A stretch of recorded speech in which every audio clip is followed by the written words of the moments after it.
Hello students, this is Neeraj Gupta. Levels and functions of management, that is the point of discussion in this video. Levels and function. Actually, अगर आपको ध्यान हो तो जो इससे एक दो वीडियो पहले तक हम क्या पढ़ रहे थे, levels of management, top level, middle level, lower level और सुपरवाइजरी लेवल. पिछली दो वीडियो में हमने क्या पढ़ा, फंक्शंस ऑफ मैनेजमेंट. तो तीन अलग अलग लेवल के ये 5 फंक्शन है. वैसे एग्जैक्टली देखा जाए तो हर लेवल पर ही 5 फंक्शन है, लेकिन फिर भी कोई कोई लेवल के पास कोई कोई काम ज्यादा है और बहुत अच्छा सा एक डायग्राम बना के भी आपकी बुक में समझाया हुआ है.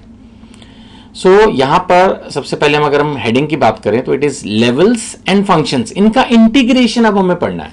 जो 3 लेवल और 5 फंक्शन हमने पढ़े, 3 लेवल पढ़े और 5 फंक्शन पढ़े, इनका आपस में क्या रिलेशनशिप है, that we have to study.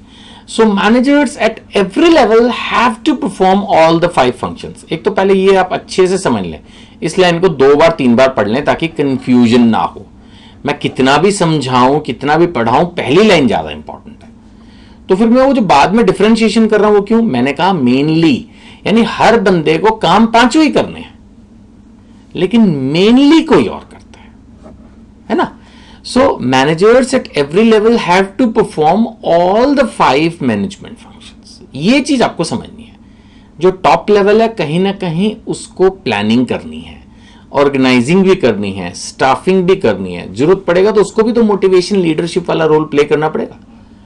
और क्या वो अपने प्लान्स को लुक बैक नहीं करेगा, क्या वो एक्चुअल परफॉर्मेंस को कंपेयर नहीं करेगा. ऐसे ही मिडिल लेवल की अगर हम बात करें, मिडिल लेवल पे हमने क्या पढ़ा था, production manager, marketing manager, purchase manager, sales manager, HR manager. तो क्या उनको अपने लिए प्लानिंग नहीं करनी पड़ती अपने रिस्पेक्टिव डिपार्टमेंट की, उनको अपने अंदर स्ट्रक्चरिंग नहीं करनी, उनको स्टाफ नहीं अपॉइंट करना, उनको मोटिवेट नहीं करना, उनको अपने प्लान्स रिव्यू नहीं करने, एक्चुअल परफॉर्मेंस के बेस पे करने हैं.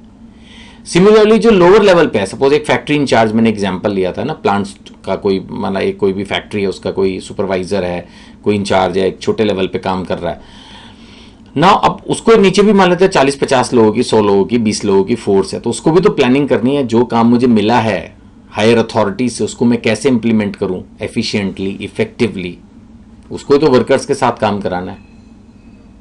उसको भी अपने यहां पर स्ट्रक्चरिंग छोटे लेवल पर ही सही करनी पड़ सकती है. ये 5 आप लोग काम करो, ये 5 काम आप करो, आप सिर्फ पैकिंग करो, आप सिर्फ परचेजिंग करो, नहीं आप सिर्फ जो है इसकी क्वालिटी चेक करो, कुछ भी हो सकता है.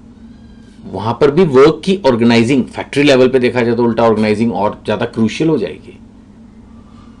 स्टाफ की अगर जरूरत पड़ेगी लोअर लेवल पे, तो कहीं ना कहीं जो फैक्ट्री का इंचार्ज है, जो भी उस पर्टिकुलर प्रोडक्शन यूनिट या सर्विस यूनिट को देख रहा है, लुक आफ्टर कर रहा है, अगर उसको एक जूनियर लेवल पे किसी स्टाफ की जरूरत है, वो स्टाफिंग भी करेगा, वो अपनी टीम को वही मोटिवेट भी करेगा, प्रेज भी करेगा, क्रिटिसाइज भी करेगा. कोई प्रॉब्लम होगी तो उसको कंसिडर करके उसको सॉल्व करने की कोशिश करेगा, और वो भी तो अपनी रिस्पेक्टिव परफॉर्मेंस को इवैल्यूएट करेगा, और जो उसको टारगेट्स दिए हुए उससे कंपेयर करके देखेगा कि वो अचीव हो रहे हैं कि नहीं हो रहे. तो मैंने देखा जाए तो आपको ये बता दिया कि टॉप लेवल पे, मिडिल लेवल पे और लोअर लेवल पे, तीनों पे 5 फंक्शंस हैं. जो फर्स्ट लाइन थी, managers at every level have to perform all the 5 functions. लेकिन फिर भी एक बड़ा अच्छा सा चार्ट आपको बना के दिया गया है, इसको देखेंगे.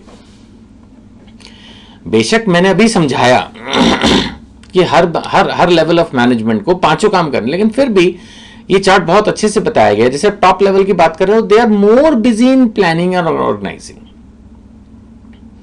अगर हम टॉप लेवल ऑफ मैनेजमेंट की बात करते हैं तो they are more busy in planning and organizing. Staffing में उनका बहुत ज्यादा रोल नहीं है, वो सिर्फ अपने रिस्पेक्टिव डिपार्टमेंटल हेड्स अपॉइंट करके छोड़ देंगे, बाकी नीचे की जो है वो स्टाफिंग जो है वो मिडिल लेवल कर लेगा.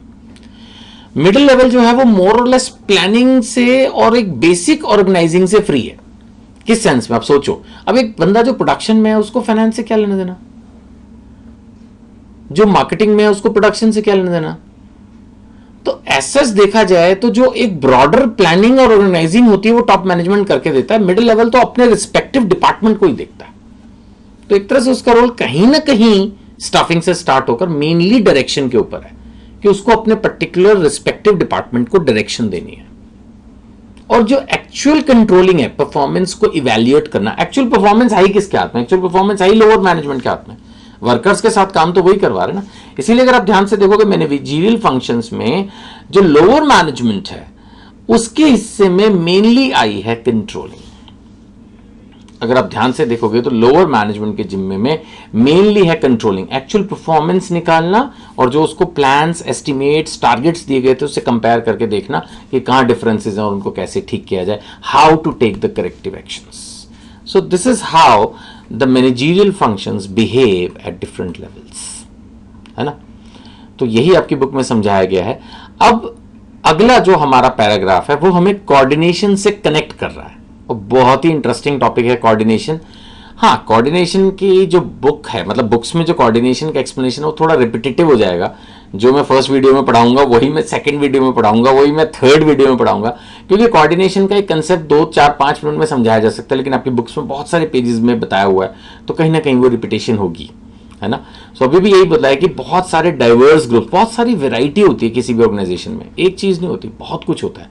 आपने देखा होगा जब हम ऑब्जेक्टिव्स भी पढ़ रहे थे तो ऑर्गेनाइजेशनल ऑब्जेक्टिव्स अलग थे, सोशल ऑब्जेक्टिव्स अलग थे, पर्सनल ऑब्जेक्टिव्स अलग थे. उन सबको इंटीग्रेट करना है. मैन अलग है, मशीन अलग है, मटीरियल अलग है ना, मनी अलग है.